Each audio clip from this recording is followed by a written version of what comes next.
All right, Shalom. I want to give all praise, honor, and glory to Yahweh Bahasham, Yahweh Shai, Bahasham Rakakwadash. Double honors to the apostles and elders, a great millstone who taught me this truth. Shalom to the hopeful elect. I'm back with another quick lesson through the Holy Spirit of Rakakwadash. This is from CNN.com. It says a rare sunset total solar eclipse will occur for millions of people on Wednesday, and that's today, August 12th, 2026. All right. So a part of being occupied in prophecy is also paying attention to the signs that the Lord has given us. All right. From the heavens. All right. We've had many solar eclipse. Okay. Planetary alignments, unusual occurrences that have been happening in the heavens, So all these things that, that's been going on all contribute to the return of the Lord, All right, this is Acts 2:19. And it reads, it says, and I will show wonders in heaven above. All right, so like we were talking about, all right, the solar eclipse, strawberry moons, red moons, blood moons, okay, planetary alignments, things of that nature. All right. It says, and I will show wonders in heavens. I will show wonders in heaven above, and signs in the earth beneath, blood and fire and vapor of smoke. The sun should be turned into darkness, right? That's the eclipse.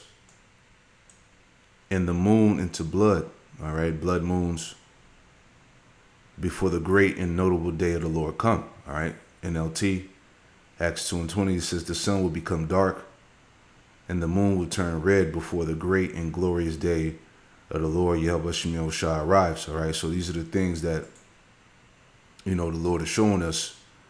All right, that boost our faith. Okay, so the scriptures say not to be dismayed at the things that happen in the heavens. Right, let me get that too, because everybody's like it's more of an entertainment thing to these people that are not in the know, But we understand that it's prophecy, that it's the signs that the Lord is getting ready to visit the world which he made. And we'll get that too. All right. Jeremiah 10:2, it says, thus saith the Lord, Yahweh Shemel Shai, learn not the way of the heathen, and be not dismayed at the signs of heaven. See, because we understand why these things are happening. We're not bugging out about it. We're not, all up in arms about it. We understand that these are the signs that the Lord gave us, all right, that determine his arrival, right? It says, and be not dismayed at the signs of heaven, for the heathen are dismayed at them, you see? So let's read 2 Ezra chapter 9, right? This is 2 Ezra chapter 9 and verse 1, and it reads, it says, he answered me then and said, measure thou the time diligently in itself, and when thou seest parts of the signs pass, which I have told thee before, then shalt thou understand that it is the very same time wherein the highest will begin to visit the world which he made. All right, so these different signs, all right, things that are happening in the heavens, all right, blood moons, planetary alignments, all right, the sightings of the chariots, all these different things. All right, these are the signs that the Lord has given us, right? That show us that he's beginning to visit the world which he made. Okay? Verse 3. Therefore, when there should be seen earthquakes and uproars of the people in the world, right? You just had a major earthquake in, I believe it was in Colombia. All right, and you had one, from what I remember, I think it was in Thailand. All right, but there's been major earthquakes all around the world. Okay, daily. It says therefore, when there should be seen earthquakes and uproars of the people in the world, then should thou well understand that the Most High spake of those things from the days that were before thee, even from the beginning. For like all that is made in the world, have a beginning and an end, and the end is manifest. This is what we're saying. All right. So through those signs, again, the Lord is showing you that the end of this world is manifest. Okay. Verse 6. Even so, the times also of the highest have plain beginnings in wonder and powerful works, and endings in effects and signs. You see that? Endings in effects and signs, right? So I just wanted to read this in the chat real quick. Okay. So I had it in the chat. I had chat give insight to these same verses that we just read here. So it says, 2 Ezra 9, 1 through 6 is a powerful passage because it gives a framework for recognizing the approach of the end rather than giving Ezra a specific calendar date, right? Number one, measure thou the time diligently. The instruction begins with careful observation. Measure thou the time diligently in itself. The idea is not simply to watch one isolated event. Ezra is told to measure the progression of events against the signs previously revealed. You see that? The key phrase is when thou seest part of the signs pass. That means the signs would occur progressively. The appearance of part of the predicted signs would indicate that the generation was moving into the period being described. This connects strongly with Yahushua's teaching, Matthew 24 and 33. So likewise ye, when you shall see all these things, know it is near, even at the doors. You see that? So when we see all these things taking place, we know that the end is even at the doors. All right? Remember, we live in a time where the Lord is making, he's cutting the time short. Things are speeding up. All right? It says the emphasis is therefore on discernment, not date setting, right? And you got to have the discernment to see. All right? To understand the signs and the times, right? Verse 2, the very same time, it says, 2 Ezra says that when the signs begin appearing, one should understand that it is the very same time wherein the highest will begin to visit the world which he made. Quote, visit here has the sense of divine intervention or visitation. This is what we're saying. Okay, and we're going to get more into, the visitation of the angels. All right, the chariots, there's more files of the so-called UFOs that are being released. All right, but this is all tying into what? The Lord's visitation. Divine intervention is about to happen. Okay. Quote, visit here has the sense of divine intervention or visitation. The passage is describing a transition from ordinary human history toward a period in which the Most High begins bringing the consequences of human wickedness and fulfilling what was previously spoken, right? 2 Ezra 15, right? 2 Ezra 15 and 5. And it reads, behold, saith the Lord, Yahweh Shemel Washai, I will bring plagues upon the world. The sword, famine, death, and destruction. All right, which these things are being brought forth now. All right, the sword. Okay, you got a world war. Okay, you got a biological warfare. Okay, you got civil unrest. Okay, you got plagues, pestilence, disease, famine. All right, death, destruction. All those things are being brought forth now. Okay. Verse 6, for wickedness have exceedingly polluted the whole earth, and their works and their hurtful works are fulfilled. So now it's time for the Lord to bring forth the judgment.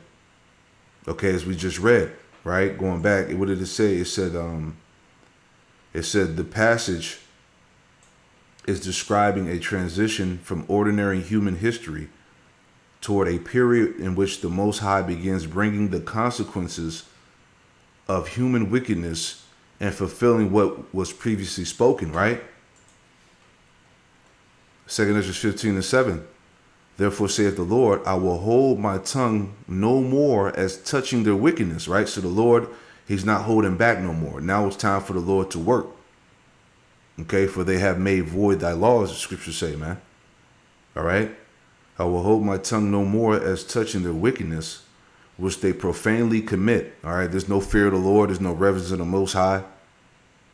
You know, people in this time are extremely bold in wickedness and rebellion, you know. Neither will I suffer them, neither will I suffer them in those things in which they wickedly exercise themselves. You see? No fear of the Lord whatsoever. Behold, the innocent and righteous blood crieth unto me, and the souls of the just complain continually, man.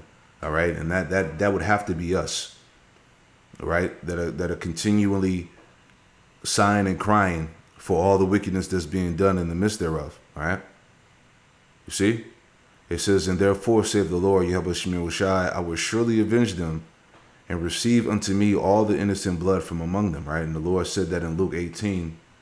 Right, just thinking about that he was going to avenge his elect speedily, right? This is Luke 18, and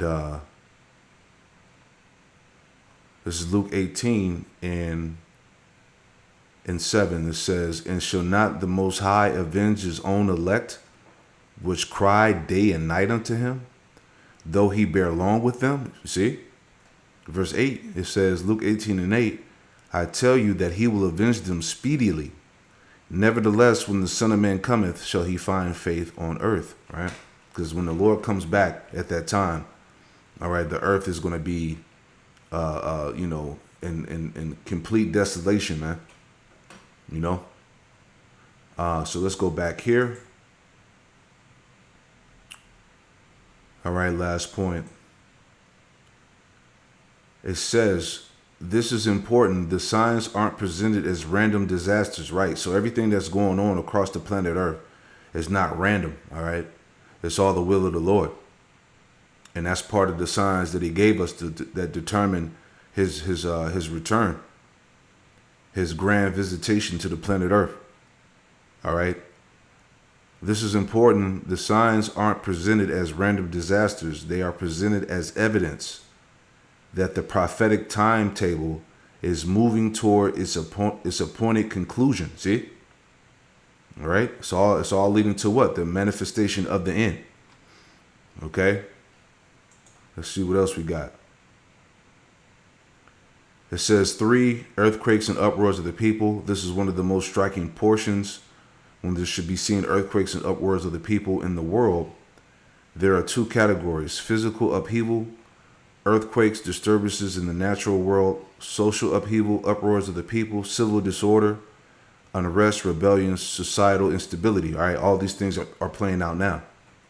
Okay, people are rebelling against authority. They're coming against their local governments and whatnot. You know, you see a lot of that going on in Europe. All right, protests. You know, cities on fire. Okay. It says this resembles Yahushua's description in Luke 21:10-11, where he speaks of nation shall rise against nation and kingdom against kingdom and great earthquakes, right? It says in Luke 21:25, upon the earth distress of nations with perplexity. It says, so 2 Ezra 9 fits into a broader biblical pattern where natural disturbances and human disturbances occur together. All right, everything is happening at once, simultaneously, you know. Importantly, however, this does not mean every earthquake or protest automatically fulfills the prophecy. The text is describing these things as part of a larger constellation of signs, right? Number 4, the signs are spoken from the beginning. Ezra is told that these things were invented in his generation. The Most High spake of those things from the days that were before thee, even from the beginning. The message is that prophetic history has been embedded in God's revelation from the beginning. That is significant because Scripture repeatedly presents history as moving towards an appointed conclusion. Example, Isaiah 46:10, declaring the end from the beginning. The biblical concept is therefore not that history is spiraling randomly out of control. Rather, the Most High knows the destination of history before humanity reaches it. All right, it's already been like he said, it's already been declared from the beginning. All right. It says, let's read a little bit more here. Number 5, all that is made have a beginning and an end. This is the central philosophical statement of the passage. For like all that is made in the world have a beginning and an end. Second Esdras establishes a principle. Creation has an appointed beginning, therefore it also has an appointed conclusion, right? Human civilizations often behave as though their systems will continue indefinitely. Political powers, economies, kingdoms, institutions, technological civilizations, etc. But this passage says the world's present order itself has an end.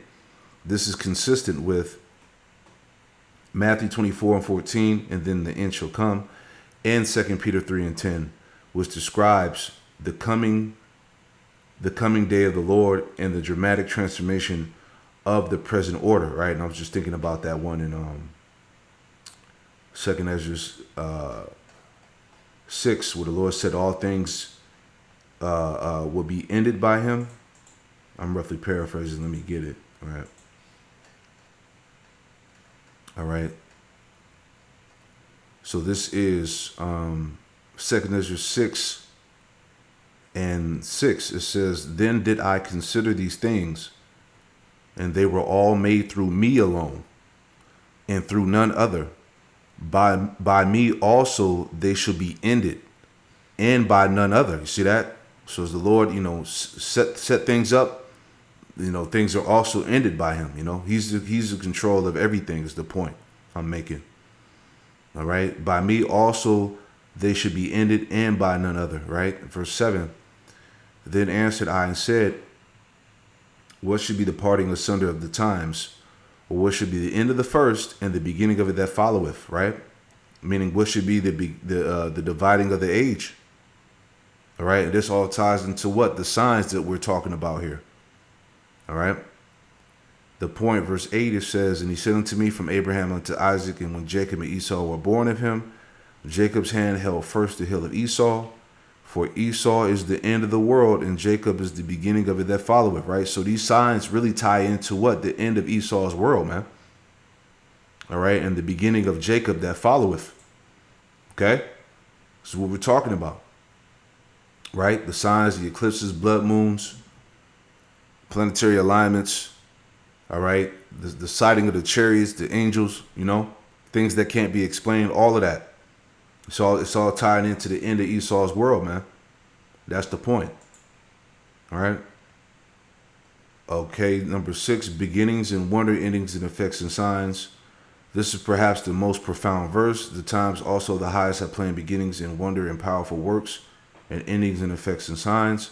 This passage describes two bookends: the beginning, wonder, and powerful works, the ending, effects, and signs. In other words, God's prophetic periods don't necessarily announce themselves with a single unmistakable event. They develop through observable effects and signs. All right, like I said earlier, part of being occupied in prophecy is observing the effects and signs. All right, that the Lord has given us. Think of it like a prophetic progression. Signs begin, signs accumulate, conditions intensify, the appointed end approaches, divine intervention becomes manifest. This is why verse 1 says to measure the time diligently, right?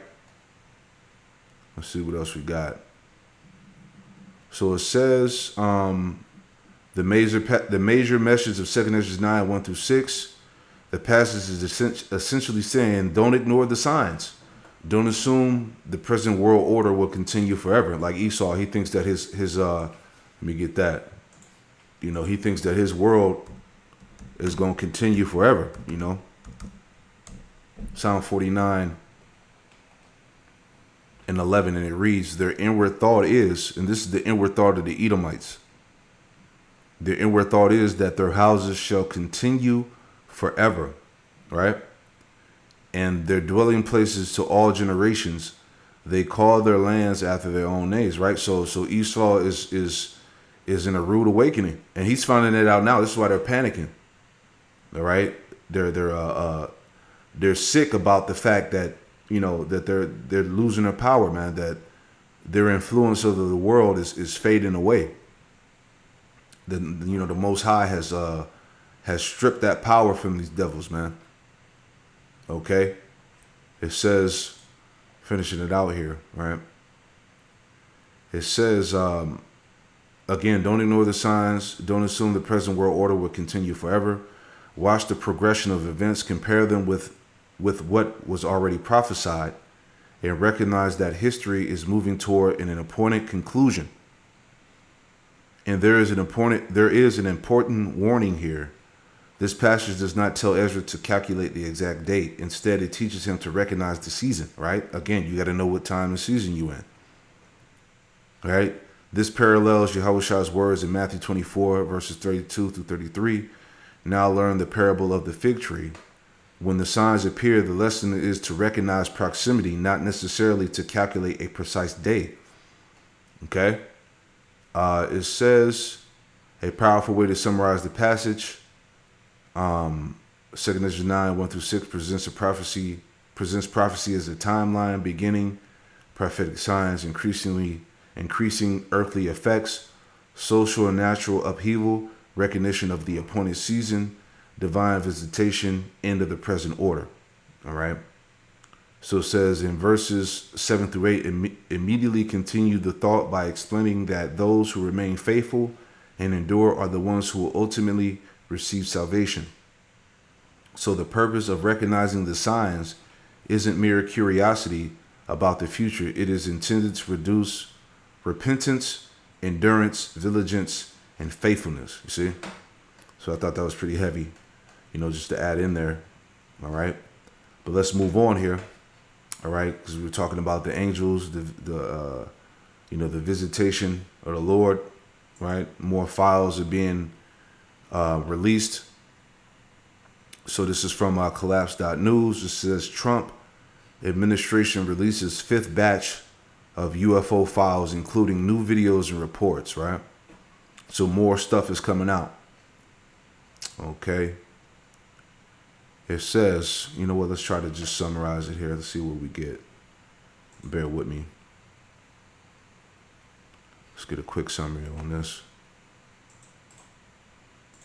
Hold on one second. Let's see what we got.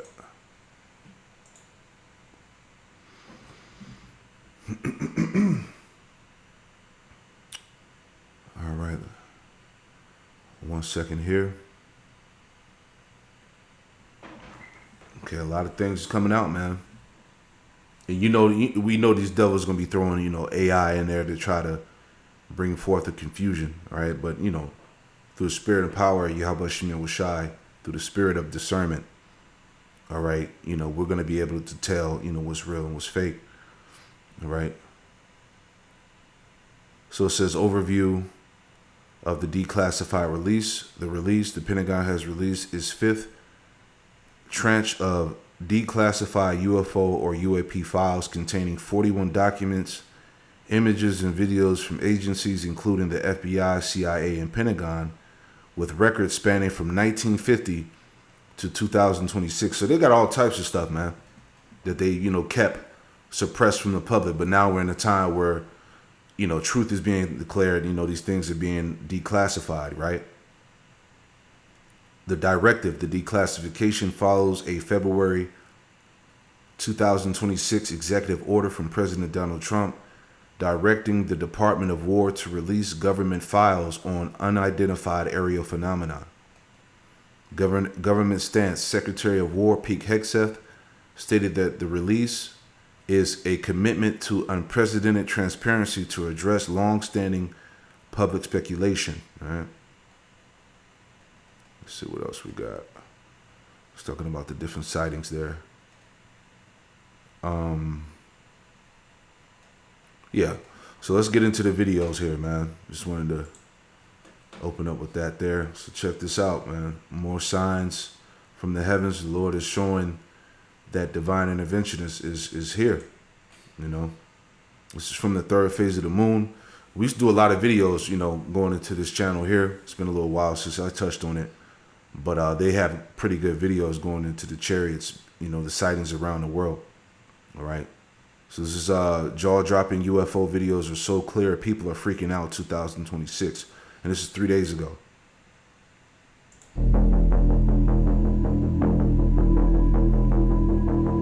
Welcome back To Third Phase of Moon. You've got Blake and Brent Cousins, and we're going over the crazy UFO videos that just come in to Third Phase of Moon.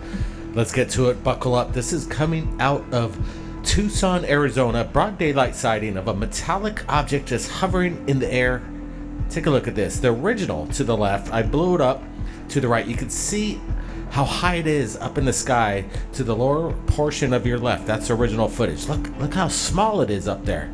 This thing's huge, Brent. What's going on? Yeah, when you get a good close-up, that's when things get very interesting. You see these kind of wings. I think you can count maybe 4 of them going kind of adjacent of the craft. And you can almost see, I think you notice this kind of orb blinking in and out of whatever seems to be the bottom of this, whatever it is. And it looks metallic. It almost looks like this thing's made out of stainless steel. It looks heavy. This is amazing footage. Look at that. Yeah, look at that anomalous orb that pops in and out just right below it. We're slowing it down. You see it dissipate in and out. And what we're looking at, it almost looks something out of an Elon Musk SpaceX project, but I don't think so. I don't think SpaceX has this in their assets. I don't see any means of propulsion coming off this thing, any Raptor engines or anything, but I do see that subtle orb just hanging in and out. And look how high it is up in the sky. Once again, the original down on the lower portion to the left, you can see the black dot. There it is. I'm zoomed up all the way, probably about 1,000%. This thing has got to be at least 100 feet in length. Yeah, high in the clouds, you know. He rideth upon the wings of the wind. Psalms 104. Let me get that. Psalm 104 and 1. It says, "Bless the Lord. Yahweh Shemyahushai, O my soul. O Lord, my power, thou art very great. Thou art clothed with honor and majesty. Who coverest thyself with light as with a garment, who stretcheth out the heavens like a curtain, who layeth the beams of his chambers in the waters, who maketh the clouds his chariot," see? "Who walketh upon the wings of the wind." You see that? So this is how the Lord moves, all right, through the heavens, you know.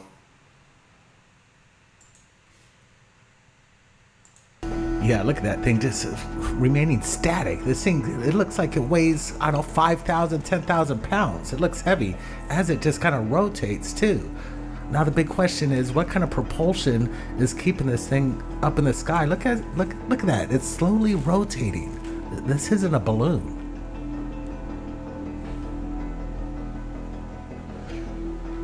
What's going on in Tucson, Arizona? I know there's a lot of sightings in Arizona, but this is one of the better ones that I've seen. Again, broad daylight, crystal clear. Like we've been saying this whole month now, I don't think they're hiding anymore. I think the game is on, and maybe they're not wanting to wait around for these trashy tranche drops from the government.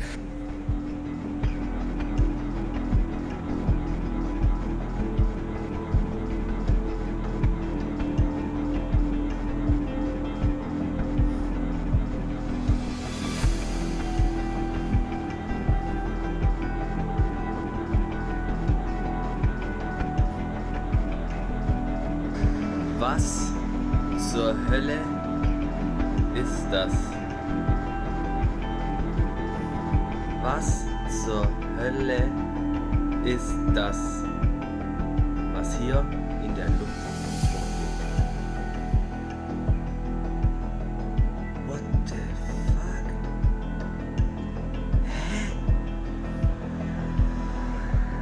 Right, let's get a close-up, blow things up, get a closer look at this object just hovering in the sky. I don't think it's an advertisement banner. It could be some kind of mocked-up helium balloon, but I don't know, man. It's just hanging there. It has this metallic orb sitting on top of it, this metallic feature, and it's just hovering there, static in the sky. Yeah, a lot of things are happening, man. They can't explain it. Right? It's all the Lord, you know.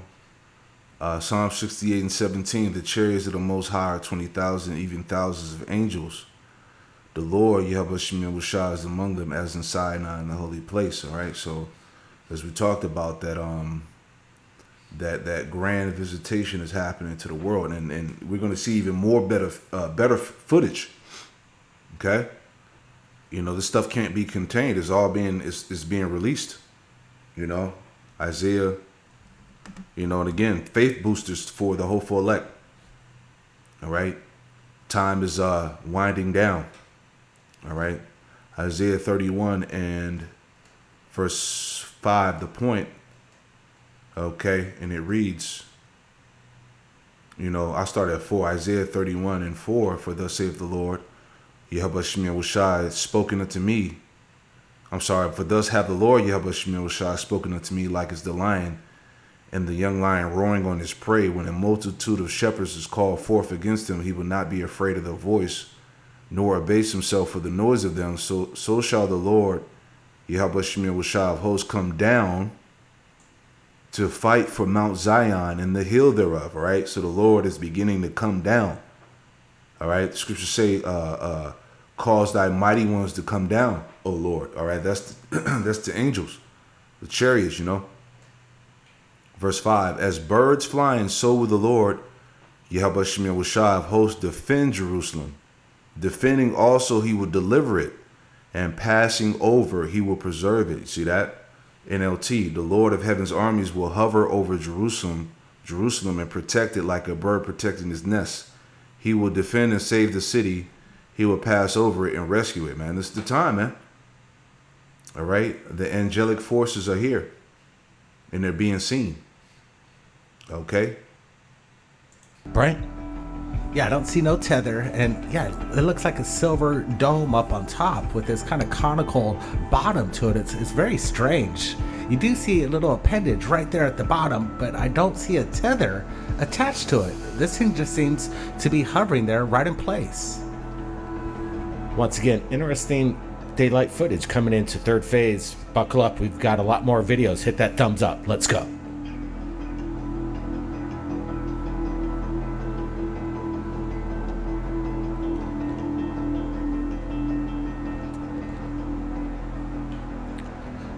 Yeah, it's definitely a chariot in the cloud right there. Right? Like a diamond. Seems to be trying to camouflage itself within the clouds, but it's not doing a very good job at it. It's actually making itself present. It's weird shape if it's a spacecraft, because it has these weird angles. It's not geometric in shape. It's very strange. Look at that thing. And it's off at some distance, Brent. I'd imagine it's probably about 2 or 3 miles away, which would make this UFO the size of a football field, maybe even bigger. Now, take a look at this. Another broad daylight sighting. This one's kind of interesting. A super clear shot. There you go. Footage is getting better and better. All right. The Lord is beginning to visit the world which he made. All right. I just want to play this last one. You can watch the rest of this. It's about 23 minutes, 24 minutes long. All right. We're not going to play the whole thing. All right. Just checking out some of these clips here.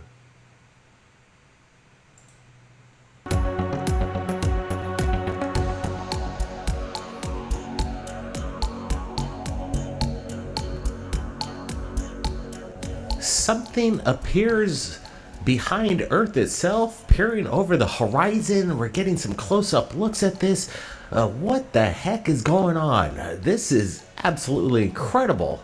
If I didn't know any better, I'd say this is some kind of blast, a massive one, but we haven't heard anything in the major news, so I'd have to rule that out. But what could it be is very, very bizarre. I'm trying to figure out if this is maybe some kind of reflection from within the ISS, but natural formation, maybe possible jets that left this behind, commercial airliner with some trail behind it, but it's weird. It goes into different directions. Maybe this was some kind of rocket that malfunctioned, and you can see the debris move from right to left in the upper portions to create this kind of wing-like effect, but you can almost see like a head on this, a torso, and some legs underneath. Again, I don't think this is CGI by any means. We're looking at it. You can see the refract. Yeah, man, this is heavy. Hey, stuff is happening, man. All right. The Lord is here. The angels are here, man. You know, what else can we say? All right. So you can check the rest of that out. You know what I'm saying? It's just, the signs are heavy. You know, all these things are going on that the Lord is beginning to visit the world which he made. All right, and ending in effects and signs, as we just read through the chat. All right, so again, more of a faith booster to the hopeful elect. All right, our time is up and we almost out of here. Shalom.